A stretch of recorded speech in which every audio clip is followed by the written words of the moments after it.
여러분, 마태복음 19번째 시간입니다.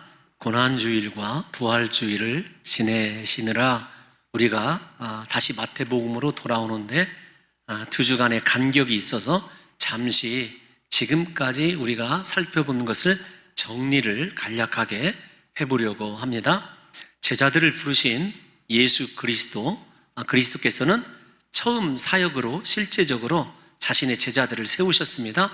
그리고 산에 오르셔서 말씀을 선포하십니다. 말씀을 선포하실 때 마태는 앉으셨다라고 하는 단어를 특별히 그렇게 기록하는 것을 보게 됩니다. 그 기록하는 단어들을 통해서 사실은 유대의 공동체들에게 모세가 시내산에서 하나님께 말씀을 받아서 선포하는 내용을 상기시키는 그런 그림 회화적인 모습을 우리에게 보여주기도 하고요. 그 당시 랍비들이 앉아서 하나님의 말씀을 가르치고 선포하는 것을 보았을 때 예수 그리스도도 유대의 전통을 따라서 말씀을 선포하신 것으로 생각이 되어집니다. 그러나 여느 유대의 랍비들과 다르게 마태복음 산상설교가 끝나는 7장의 마지막에 가보면 다른 사람들과 같지 아니하고 그 말씀이 권세가 있었다. 권세 있는 말씀을 예수 그리스도께서 친히 제자들과 무리들에게 선포하신 것을 생각해 보았습니다. 그런데 예수 그리스도의 첫 메시지는 우리가 그토록 바라고 염원하는 행복에 관한 것이었습니다. 복에 관한 것이었어요. 여러분 기억나시겠지만 복음서의 처음 시작, 이 산상설교가 우리를 향한 축복의 말씀이고 예수 그리스도께서 사역을 다 마치시고 하늘로 승귀라고 하거든요. 돌아가실 때 올리워져서 그렇게 하늘로 돌아가실 때 제자들을 역시 축복하십니다. 그래서 예수님의 처음 사역이 제자들을 향한 축복, 그리고 마지막 사역 또한 제자들을 향한 축복이었어요. 그런데 제가 여러분들에게 축복이라고도 얘기하고 행복이라고도 얘기하는 이 복은 우리가 생각하는 이 세상적 관점의 복이 아니다. 마카리오스라고 하는 단어를 생각하셔야 됩니다. 그 복은 우리가 세상에서 원하는 물질적 혹은 세상의 성공과 출세, 그런 복이 아니라 하나님과의 관계에서만 누릴 수 있는 복이다. 복되신 하나님 안으로만 들어가게 되었을 때 얻어질 수 있는 복이다, 이렇게 말씀을 드렸어요. 그래서 하나님과 관계 있는 자들만이 이 복을 누릴 수 있습니다. 반대로 말씀드리면 내가 아무리 세상 것이 풍족하고 인간들이 바라볼 때 행복한 삶을 살고 있는 것 같아도 하나님과 내가 관련이 없다면, 하나님 안에 내가 있지 않다고 한다면, 복이신 하나님과 내가 분리되어 있다면 그 사람은 복된 인생이 아니다, 이렇게 여러분들에게 말씀을 드렸습니다. 이렇게 하나님과의 관계에서 나오는 복을 누리고 추구하다 보면 우리가 어느새 예수 그리스도를 닮게 된다. 그래서 팔복은 어느 신학자들이 예수 그리스도의 성품을 이야기한다, 이렇게도 주장한다 말씀을 드리기도 하였습니다. 어쨌든 우리가 하나님 안에서 말씀을 쫓아가고 복이신 하나님과 완전한 하나된 연합을 이루게 되면 우리 스스로 어느 순간에 작은 예수가 되어서 하나님께 영광을 올려드리는 삶을 살게 될 것이다. 무엇보다도 팔복을 통하여 얻어지는 가장 귀한 복은 우리 내면의 변화다, 이렇게 말씀을 드렸습니다. 우리가 변화되는 것, 성숙한 그리스도의 인격을 닮아가는 것, 그래서 팔복이 우리에게 진정한 복인 것이다, 이렇게 여러분들에게 말씀을 드렸습니다. 그리고 18번째 시간에 첫 번째 팔복의 시작인 심령이 가난한 자는 복이 있나니 천국이 그들의 것입니다. 심령이 가난하다는 것이 무엇인가, 그리고 그들에게 왜 천국이 주어지는가를 생각해 보았습니다. 심령이 가난하다, 여기 가난하다라고 하는 단어는 프토코스다라고 말씀을 드렸는데 철저한 여러분 물질적 파산을 이야기합니다. 다른 사람의 도움 없이는 회복 불가능한 상태, 이렇게 말씀을 드렸어요. 심령이 그러므로 가난하다라고 하는 말은 자기 자신이 하나님 앞에 내세울 의도 없고 공로도 없어서 절대적으로 하나님의 긍휼히 여기심이 아니면은 구원받을 수 없는 죄인임을 자각하는 상태, 그것이 심령이 가난한 상태다. 여러분들에게 이렇게 말씀을 드렸습니다. 그래서 자신의 영과 육을 하나님께 철저하게 의탁하는 사람이 심령이 가난한 자입니다. 하나님 앞에서 자신의 무능함과 영적인 죄인됨을 온전히 깨닫고 철저히 하나님 앞에 엎드리며 나아가는 그 사람이 심령이 가난한 사람입니다. 무엇보다도 자신에게는 아무런 의도 발견할 수 없습니다. 하나님 앞에 주장할 만한 공로가 없습니다. 그가 주장할 수 있는 것은 나는 예수 그리스도의 십자가 보혈로만, 하나님의 은혜로만 구원받을 수 있는 죄인입니다라는 사실을 고백하는 것이 심령이 가난한 자다, 이렇게 말씀을 드렸습니다. 이렇게 심령이 가난한 자들에게 하나님은 그분의 다스리심, 천국을 허락해 주시고 하나님만을 의지하는 그 믿음을 보시고 그에게 하나님께서 예비하신 인생을 살아가도록 그가 다스리시는 하나님 나라가 그 가난한 심령 속에 완성되는 것이다. 여기까지가 여러분 지난 시간에 말씀드린 내용입니다. 오늘은 두 번째, 애통하는 자는 복이 있나니 그들이 위로를 받을 것이다. 수동태로 말씀을 드립니다만 그들이 위로를 얻을 것이다, 이렇게 번역해도 무방하다고 생각이 되어집니다. 그런데 중요한 것이 있어요. 어떤 것이냐면 심령이 가난해지지 않고는 애통하는 복을 누릴 수 없다는 것입니다. 애통하지 않고는 우리가 온유한 자가 될 수 없습니다. 온유한 자가 되지 않고는 우리가 의를 위하여 핍박받고 박해받는 자가 될 수 없습니다. 무슨 말이냐면 심령의 가난함이 사실은 나머지 7개의 복을 우리가 동시에 하나님 은혜 가운데서 누릴 수 있는 교두보다 첫 단추다라는 사실을 잊어서는 안 됩니다. 그러니까 애통하는 자의 복도 심령이 가난해서 내 안에 죄악밖에 없고 하나님 앞에 내세울 공로가 아무것도 없다는 사실을 깨닫는 그 사람에게서 나오는 것이 어떤 것이냐? 애통함입니다. 여러분, 여기 이 애통함이라고 하는 단어는 원어로 보면 펜테오라고 하는 단어입니다. 그런데 이 단어는 사랑하는 사람을 잃었을 때, 직접적으로 말씀을 드리겠습니다. 사랑하는 사람이 죽었을 때 갖는 깊은 고통, 슬픔을 이 애통이라고 이렇게 이야기합니다. 예를 들면 사랑하는 성도 여러분, 창세기에서 말씀드리기가 좀 조심스럽습니다. 어떤 거냐면 설교할 때마다 이 말씀에 해당되는 우리 성도들이 얼마나 또 가슴 아파할까, 제가 설교 때문에 말씀드리는 것이지 여러분의 상처를 건들고자 하는 말은 아니라는 것을 좀 미리 또 제가 부탁을 드립니다. 야곱이 요셉이 죽었다는 소식을 형들에게 듣습니다. 형들의 물론 속임수라는 것을 우리가 알고 있지만은요, 그럴 때 야곱이 옷을 찢어버리고 베옷을 입고 굵은 배를 띠고 몇 날 며칠을 통곡합니다. 이때 쓰여지는 단어가 애통이라고 하는 단어예요. 우리가 이런 말이 있지 않습니까? 많은 사람들이 사랑하는 사람들과 헤어지게 될 때 참 큰 상실감, 슬픔을 갖게 되죠. 그런데 이런 말이 있어요. 부모가 돌아가시면 하늘에 묻고 자식이 죽으면 가슴에 묻는다라는 말이 있어요. 그게 제가 참 장례식 때 가장 가슴 아픈 말이기도 하거든요. 그런데 여러분 생각해 보세요. 정말 그럴 것 같아요. 자녀가 여러분 죽으니 먼저 이렇게 하나님께로 간 가정을 보면 살아도 내가 살아있는 것 같지 않다, 이렇게 고백하시는 분들을 제가 만나봤거든요. 그 슬픔이 여러분 여기 쓰여져 있는 애통입니다. 제가 설교를 준비하면서 다른 목사님들의 설교들을 참조해 보니까 이 애통이란 말이 가장 가까운 단어가 단장이란 말이에요. 단장이 어떤 말이냐면 여러분 이 끈을 딴자하고 우리가 이 창자, 이 장자 할 때 이 단어이거든요. 중국에서 온 말입니다. 단장.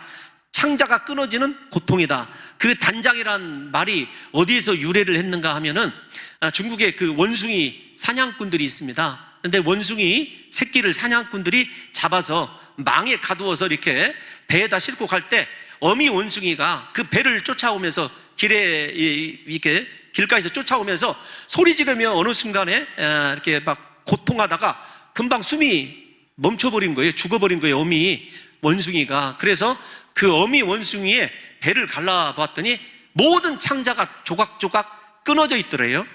자식을 잃은 어미 원숭이의 슬픔, 그래서 그 슬픔에서 나온 단어가 단장이라고 이렇게 알려져 있습니다. 여기에 쓰여져 있는 애통함이라고 하는 단어가 바로 그 창자가 끊어지는 슬픔을 이야기한 거다. 여러분, 얼마나 큰 슬픔인지 여러분들과 제가 이해를 하셔야 됩니다. 그러면 애통은 어느 때 하는 것이냐? 미리 말씀을 드리지만 하나님 앞에서 내가 죄인됨, 나의 죄를 바라보고 느끼는 고통이 애통이어야 합니다. 앞에서 말씀을 드렸다시피 우리는 내가 사랑했던 사람을 잃었을 때라든지 혹은 내가 소중히 여겼던 어떤 물질이나 내가 의지했던 것을 잃었을 때 세상적인 관점에서 슬퍼합니다. 그것도 애통이라고 합니다. 그러나 성경적인 애통은 그런 것과는 상관이 없습니다. 하나님 앞에서 내 자신의 죄인됨을 깨닫고 정말로 하나님만이 나의 소망이라는 것을 발견한 심령이 가난해지고 난 이후에 내 자신을 들여다보니까 하나님 앞에서 살 수 없는 죄인이란 사실을 깨닫게 되고 그 죄 때문에 가슴을 치면서 하나님 앞에 부르짖어 철저하게 눈물로 회개하는 그 장면이 애통이다. 이렇게 여러분들에게 말씀드릴 수 있습니다. 그러므로 사랑하는 성도 여러분들이요, 애통은 일반적으로 우리가 느끼는 죄책감이나 후회와는 다른 것입니다. 죄책감이나 후회는 혼자서 괴로워하는 것으로 끝을 내고 맙니다. 그러나 애통은 진정한 회개입니다.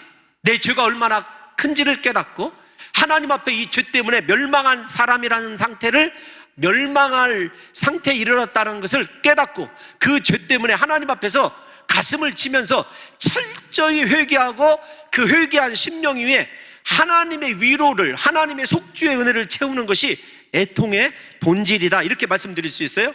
실제적인 애통하는 회개의 사례를 우리가 성경적으로 한번 찾아보겠습니다. 누가복음 18장 13절 말씀 한번 읽어볼까요? 시작. 세리는 멀리 서서 감히 눈을 들어 하늘을 쳐다보지도 못하고 다만 가슴을 치며 이르되 하나님이여 불쌍히 여기소서 나는 죄인이로소이다 하였느니라. 아멘. 애통의 두 가지 요소예요. 어떤 것이냐면 자신의 죄를 깨닫기 때문에 감히 하늘을 우러러보지도 못하고 성전에 가까이 나가지 못하면서 자신의 가슴을 치는 것, 이것이 애통입니다. 뿐만 아니라 그에게는요, 하나님의 불쌍히 여기심만이 나를 위로하고 속량할 수 있다고 하는 확신이 있어요. 이게 애통하는 자의 진정한 예라고 여러분들에게 말씀드릴 수 있는 것입니다. 사랑하는 성도 여러분들이요, 하나님이 위로를 베푸실 자 누구냐면 저렇게 자신의 죄 때문에 가슴을 치며 통곡하고 애통한 사람이란 사실을 이해하셔야 됩니다. 그래서 애통은 절대적으로 우리에게 저주나 아픔이 아닙니다. 하나님의 구원을 경험하고 하나님의 위로를 경험하고 이 세상의 방식이 아니라 하늘의 방식으로 살아가도록 하나님께서 우리를 리셋시키는 철저히 하나님의 성품으로 되돌이키는 것이 바로 이 애통이라는 것을 아셔야 돼요. 오늘날 사랑하는 성도 여러분들이요, 우리에게서 자신의 죄 때문에 이렇게 고통하고 눈물을 흘리고 회개하는 그런 시대를 우리가 살아간다면 얼마나 좋겠습니까? 이 시대에 한국 교회에서 사라진 것이 있다면 무엇이냐면 이렇게 통렬한 회개가 사라졌습니다. 죄를 지적하는 설교도 사라졌지만 자신의 죄 때문에 이렇게 고통하면서 가슴을 치면서 창자가 끊어질 듯한 아픔을 가지고 하나님 앞에 나가서 회개하는 자들이 없어진 상태. 여러분, 이게 한국 교회의 어쩌면 가장 큰 슬픔이고 비극인지도 모릅니다. 여러분, 이 시간에 한번 생각해 보십시다. 자신의 죄를 가지고 언제 한번 이렇게 통곡하면서 가슴을 치며 회개했던 적이 있으신가요? 혹시 기억이나 남아 있으신가요? 오늘날 한국교회 성도들은요, 대부분, 죄송합니다, 우리 교회 성도들을 이야기하는 것은 아닙니다. 통칭적으로 저까지 포함해서 말씀을 드리면 대단하고 은근한 자부심들이 있습니다. 요즘에 한국교회 성도들이 그래요. 그래서 자신의, 예를 들면 명예나 소유 혹은 위치, 지위, 사회적인 환경에 대하여 은근한 자부심을 가지고 살아갑니다. 자기 자신에 대한 만족함이 있다라는 거예요. 내가 이 정도면 그래도 어깨에 힘을 줄 만하지. 신앙적으로도 마찬가지입니다. 다른 사람에 비하여 모든 사역에서, 봉사에서 남들보다 헌신하고 열심을 내고 있기 때문에 나 정도 되면 어느 정도 신앙의 반열이 있다고 생각하고 교회에서 상당히 중요한 사람이라고 자기 스스로를 위로하며 살아가는 경우가 많이 있다는 것입니다. 그런데 이렇게 살아가던 어느 날 하나님의 말씀의 거울에 자기 자신이 비춰지는 놀라운 주의 통렬한 회개의 영이 임하게 되면은요, 아, 내가 이렇게 속절없는 인간이었구나. 내 속에 더럽고 추악한 죄밖에 없구나.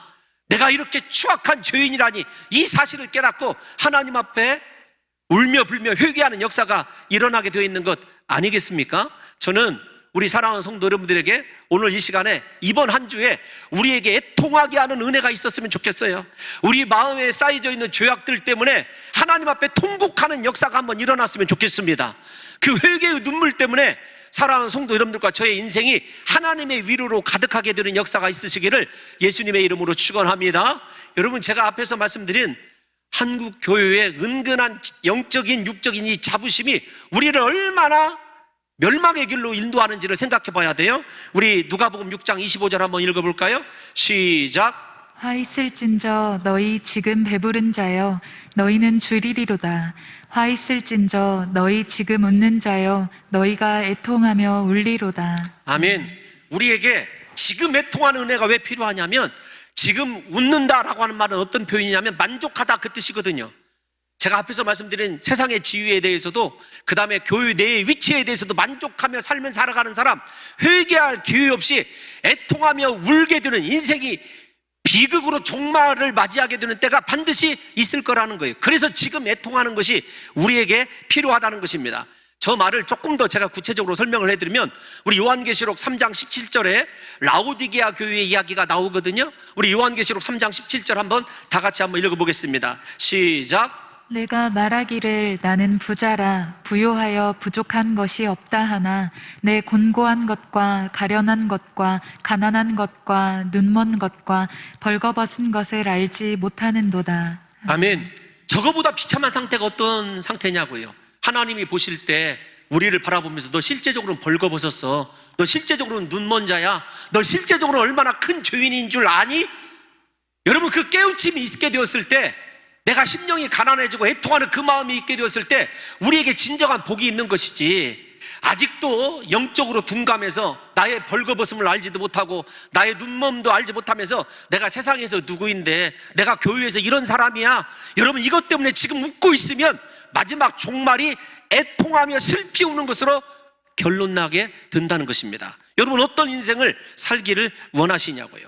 하나님께서 가장 우리에게 원하시는 것은요, 우리 스스로 죄 때문에 애통해하며 하나님 앞에 엎드리는 것을 원하십니다. 그래서 설교를 준비하면서 읽어보니까 아더 핑크라고 하는 학자가 이렇게 얘기를 했어요. 목회자입니다. 심령이 가난해 본 적이 없어서 실제로 죄 때문에 애통해야 한다는 것이 무엇인지 알지 못하는 사람이라면 그가 교회에 속하고 직분까지 맡았다고 해도 그는 아직 참된 성도라고 할 수 없다. 여러분, 동의가 가는 말 아닙니까? 목사이면 무엇하고 장로이면 무엇하고 여러분 권사이면 무엇하냐고요. 실제적으로 하나님 앞에서 내 죄 때문에 애통해보고 통렬히 회개한 경험이 없는데,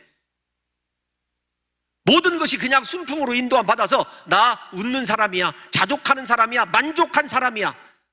그런데 하나님 보시길 때는요, 가장 가련하고 가장 불쌍한 사람이 나라는 사실을 발견하게 되고, 그 발견함 속에서 하나님 앞에 통렬하게 가슴을 치며 회개하는 이 애통함이 우리에게 있어야 한다는 것입니다.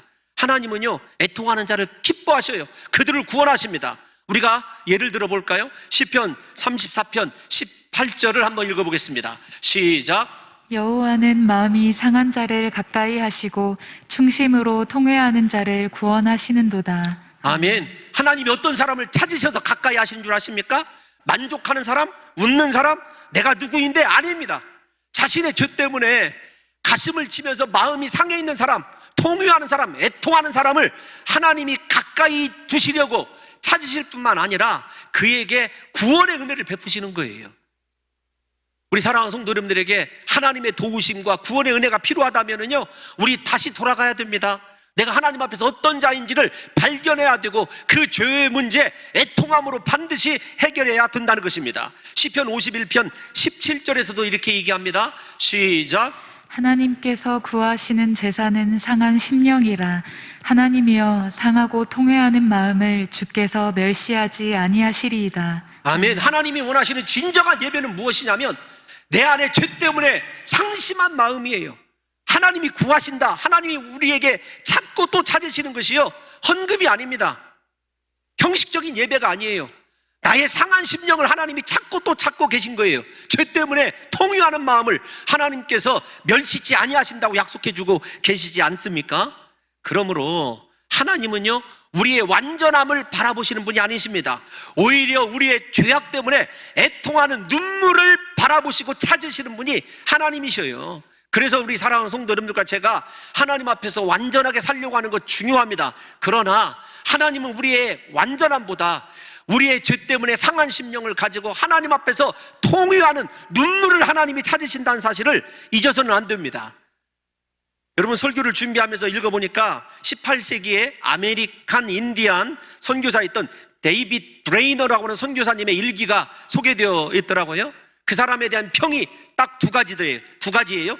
한 가지는 어떤 것이냐면 하나님의 말씀에 민감한 선교사였다. 두 번째로는 예수를 닮은 선교사였다. 이렇게 평을 듣는 사람이에요.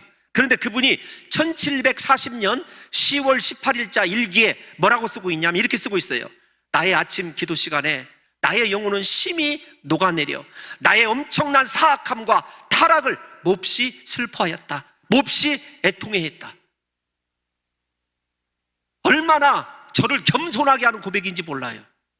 이른 아침에 하나님의 말씀을 묵상하면서 자신의 영을 들여다보니까 하나님 앞에서 사악하고 하나님 앞에서 몹시도 타락한 사람이 자기 자신이었다는 거예요. 그래서 마음이 녹아내리는, 진정한 창자가 녹아내리는 애통이함과 슬픔으로 하나님께 회개하는 이 브레이너 선교사의 회개의 마음이 저와 여러분들에게 있게 될 때 하나님이 우리를 멸시치 아니하시고 우리를 구원하시고 그분의 위로로 우리를 감싸주신다는 사실을 잊지 마시고, 인생의 회복이 다른 데 있지 않습니다.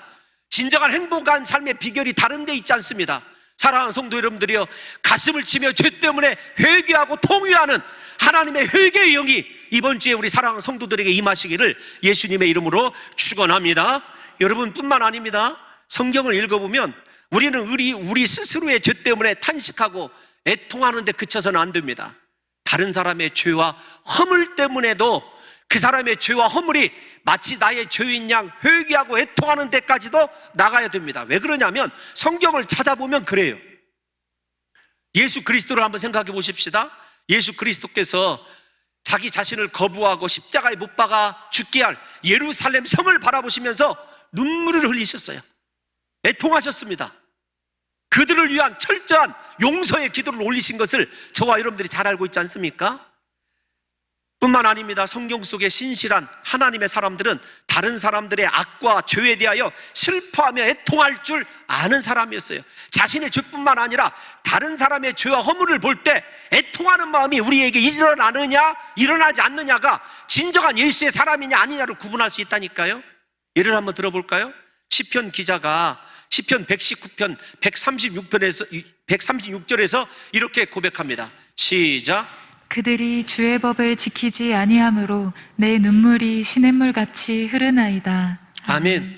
내 눈물이 시냇물같이 흐르나이다. 과장법인 줄은 알고 있지만 다른 사람이 주의 법대로 말씀대로 살지 못하는 것 때문에 그렇게 애통하고 통곡하는 눈물을 흘리는 그 사람이 진정한 하나님의 사람 아니냐고요. 에스겔 선지자는요, 예루살렘 성읍에서 가증한 일을 행하는 타락한 백성들을 보며 탄식하고 애통하는 그 사람이 하나님께 충성하는 사람이다, 이렇게 정의를 내렸어요.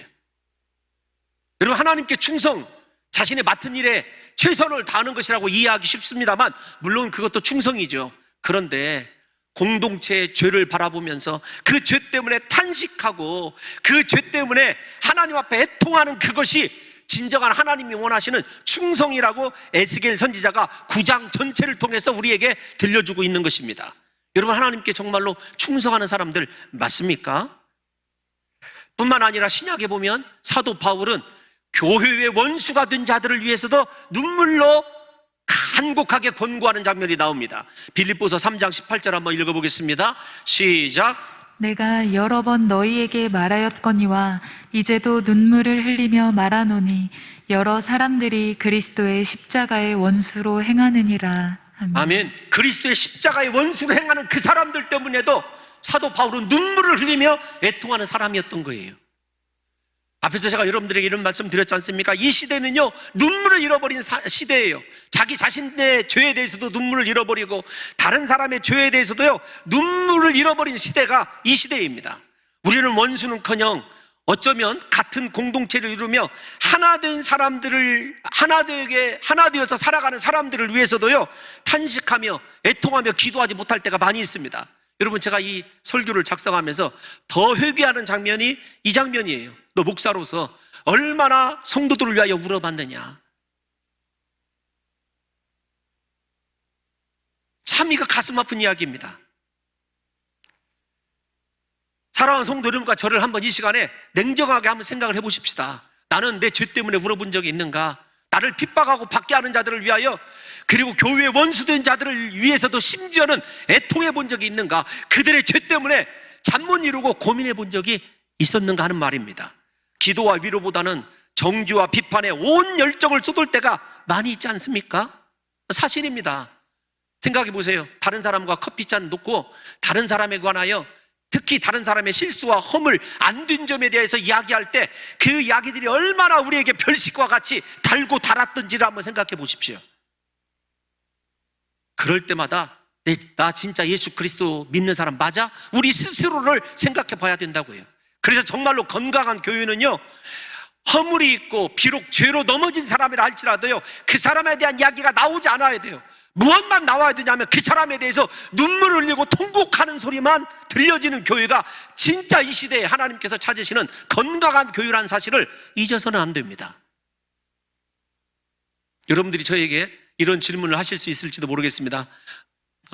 홍 목사는 성도들을 위하여 얼마나 울어봤는가? 여러분, 정말로 퍽이나 울었을 때가 있었어요. 근데 그 시기가 하나님 또 지나가게 하시니까 또 다른 은혜를 주실 때도 있더라고요. 제가 여러분들에게 그냥 한번 저 스스로를 변명하는 겁니다. 우리 성도들을 생각할 때 가장 가슴이 아프고 안타까울 때가 참 많이 있어요. 예수님을 생각해 보십시오. 예수님께서는 우리에게 비판하지 말라고 말씀하셨고, 심지어 가늠하다가 현장에서 잡힌 여인에게도 정죄하지 아니하시고 용서를 선언하셨습니다. 진정으로 심령이 가난하게 되어 애통하는 사람은 이처럼 다른 사람의 허물과 죄 때문에 하나님께 나아가 탄식하며 눈물로 기도하는 사람이라는 사실을 잊지 마시고, 이번 한 주 살아갈 때 하나님, 나 때문에 애통하게 하소서, 다른 사람 때문에 애통하게 하소서, 하나님 내 눈물을 받아달라고 간절히 기도할 수 있는 귀한 성도들이 되시기를 예수님의 이름으로 축원합니다. 그래서 이번 한 주에 우리 눈물이 회복되었으면 좋겠어요. 눈물이 회복되었으면 좋겠어요. 여러분, 스펄전 목사님이 이런 얘기를 했습니다. 마른 눈으로는 절대 천국에 들어갈 수 없다. 눈물은 하나님 보시기에 가장 아름다운 보석이다. 하나님이 우리에게 원하시는 것은요, 눈물입니다. 내 영혼과 다른 사람의 영혼을 생각할 때 흘려지는 눈물이 있게 됐을 때 하나님이 가장 귀한 충성되어 여기는 하나님의 신실한 종이라는 사실을 잊지 마시고, 저와 여러분들에게 애통케 하시는 하나님의 은혜가, 성령의 감동이 있으시기를 예수님의 이름으로 축원합니다. 이렇게 애통하는 자들에게 하나님께서 우리에게 진정한 위로를 베풀어 주시는데, 여러분, 렌스키라고 하는 사람이 있어요. 그 사람, 여러분, 존 스토트 목사님이 인용한 것을 제가 재인용하는 것입니다. 책에 보니까 이렇게 되어 있더라고요.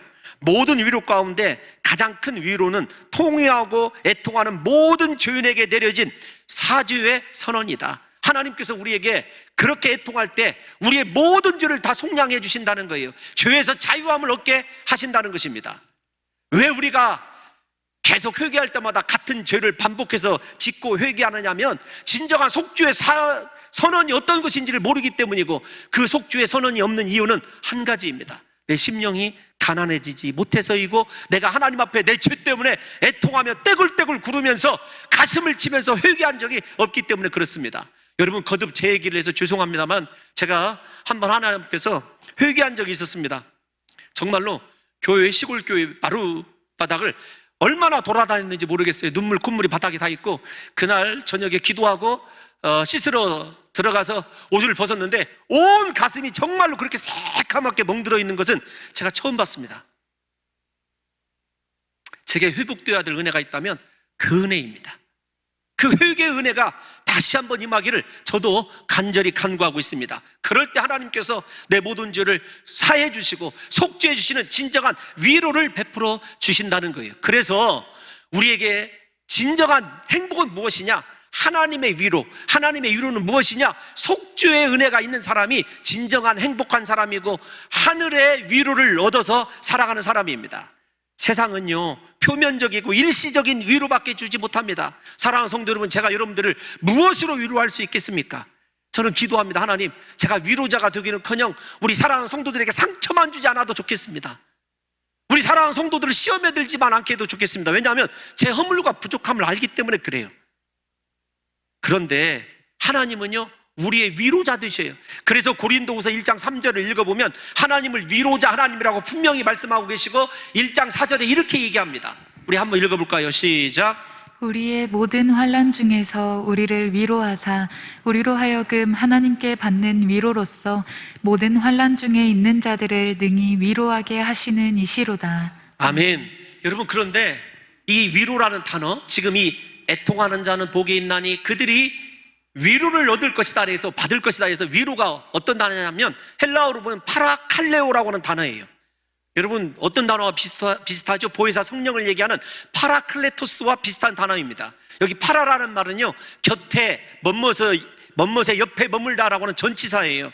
칼레오라고 하는 말은 어떤 말이냐면 부르다, 요청하다 그 말입니다. 그래서 라틴어에서 발달해서 영어의 CALL, 콜이 거기에서 나온 단어예요. 칼이나 콜이나 똑같은 단어이거든요. 하나님이 곁에서 부르신다, 이것이 위로예요. 다른 것이 아닙니다. 우리가 하나님 앞에 애통하면 우리의 죄를 속량해 주시는 위로로 끝내시는 분이 아닙니다. 애통하는 자에게 하나님은 곁에 머물러 계시고 우리를 항상 요청하시고 부르셔서 우리가 주와 동행할 수 있는 은혜를 공급해 주셔서 나만의 인생을 살아가게 하는 것이 아니라 하나님이 원하시는 인생을 살아가도록 내 곁에서 도우시는 은혜가 무엇이냐면 이 위로의 은혜예요. 이 위로를 받는 사람은 실족하지 않습니다. 이 위로를 받는 사람은요, 하나님이 곁에서 도우시고 나에게 계속적으로 불러주시며 나에게 요청을 하나님께서 아끼지 않는 인생은요, 인생 나를 위해서 살지 않습니다. 하나님만을 위하여 나가게 되어 있는 거예요. 그러니까 애통함이, 회개함이 얼마나 귀한 은혜이고 내 영이 진짜로 살아나고 내 육신이 가장 값진 인생으로 거듭나는 길임을 우리 사랑하는 성도 여러분과 제가 알아야 되고, 그래서 우리에게 이번 한 주 동안에 사랑하는 성도 여러분과 제가 하나님 앞에 간곡히 눈물로 기도해야 돼요. 하나님, 내 눈물을 주의 병에 담으소서. 내 눈물을 주의 병에 담으소서. 이렇게 애통할 때 사랑하는 하나님께서 성령을 통해서 저와 여러분들을 떠나지 아니하시고 버리시지 아니하시고 하나님 나라 이룰 때까지 우리를 곁에서 지키시고 지도하시고 요청하시고 나를 불러서 세워주시는 회복의 은혜가 있으시다는 사실을 깨달으셔서 사랑하는 성도 여러분들이요, 사람에게 위로를 얻으려고 하지 마십시오. 환경에게 위로를 얻으려고 하지 마십시오. 살아계신 하나님, 나의 죄를 속량하신 하나님, 내 인생의 목자 되신 하나님, 그분에게 위로를 얻으셔서 우리 사랑하는 성도들이 인생의 진정한 행복자가 되시기를 예수님의 이름으로 축원합니다. 여러분, 이 설교를 준비하면서 코로나로 고통당하고 있는 이 시대에 제가 곰곰이 생각을 해봤어요.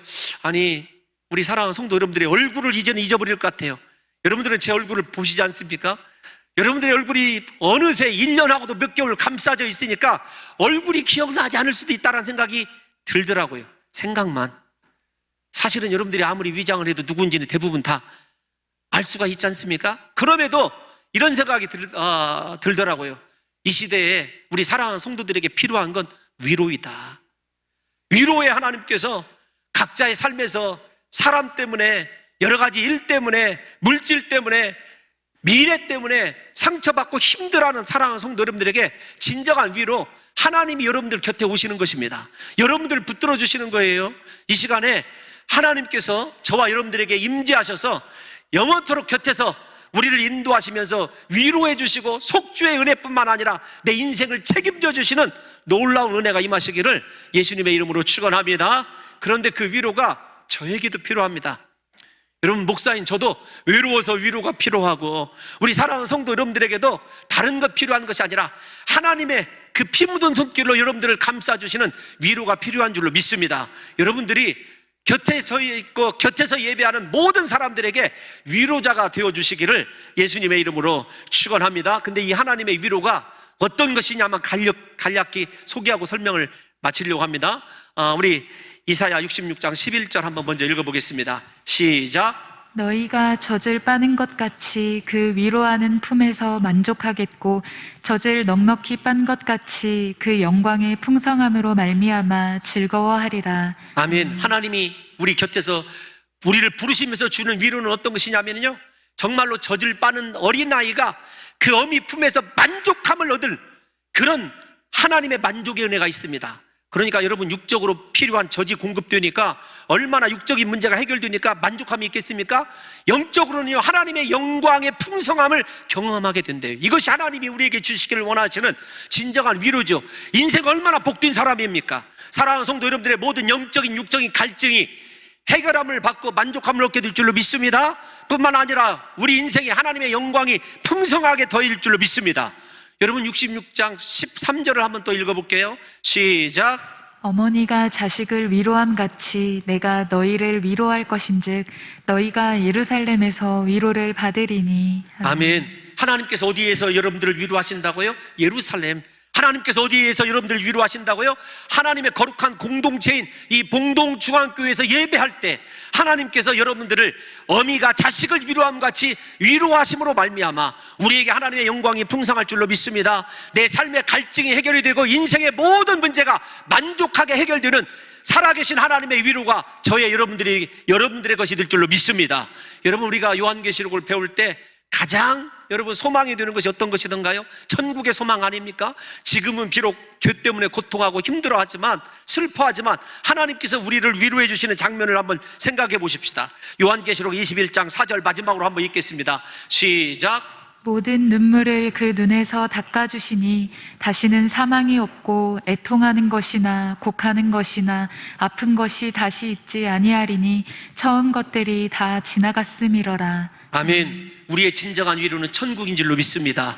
하나님 나라인 줄로 믿습니다. 부디 우리 사랑하는 성도 여러분들이요, 여러분들의 눈물을 닦아주시고 저와 여러분의 인생을 위로해 주시며 살아계신 하나님의 놀라운 은혜로 곁에서 지켜주시고 축복해 주실 그 하나님의 위로가 임하도록 이번 한 주 하나님 앞에서 주여 내 눈물을 주의 병에 담아주소서, 애통하는 심령, 회개하는 영을 부어달라고 기도하셔서 부디 저와 여러분들에게 하나님께서 주시고자 하시는 이 위로가 풍성한 한 주가 되시기를 예수님의 이름으로 축원합니다.